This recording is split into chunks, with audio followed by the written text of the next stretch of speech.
In the late summer of 1587, a small English colony settled on Roanoke Island under a sky that seemed too wide for comfort.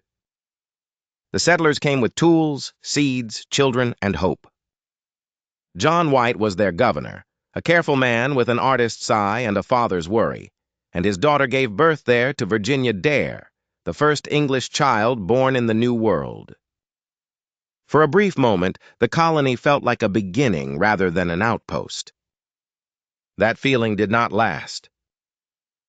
The island was isolated, the supplies were thin, and relations with nearby tribes were uncertain. Every day demanded labor, trust, and caution. White saw the strain building, but he also knew that one journey to England could bring the food, tools, and support that might save them. He left with a promise to return quickly. Then history turned cruelly in another direction. War with Spain made the sea dangerous and the voyage impossible. Ships stayed in port. Orders changed. Months became years. White waded through storms of politics and fear, while the colony on Roanoke remained trapped beyond his reach. By the time he was finally able to sail back in 1590, the world he had left behind had shifted into silence.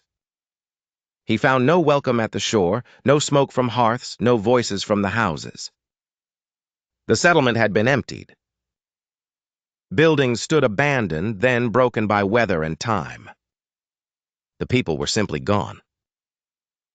On a wooden post, White found the word CROATOAN carved clearly into the wood. On another surface, he saw CRO. There was no cross, the agreed sign that would have warned of forced removal or danger. Only the carved word and the absence that followed it. That single clue has driven centuries of argument. One possibility is that the settlers moved to Croatoan Island and joined the Croatoan people to survive. Another is that hostile forces, perhaps Spanish raiders, destroyed the colony before White returned. A harsher explanation is that disease, hunger, and collapse took them slowly, leaving no marked graves or bodies to find. Each theory fits part of the evidence, but none closes the case. Archaeologists have continued to search the land and sea around Roanoke, finding traces of human presence but never the certainty of an ending. The colony did not vanish in a single dramatic moment. It dissolved into uncertainty, into weather, politics, hunger, alliances, and time.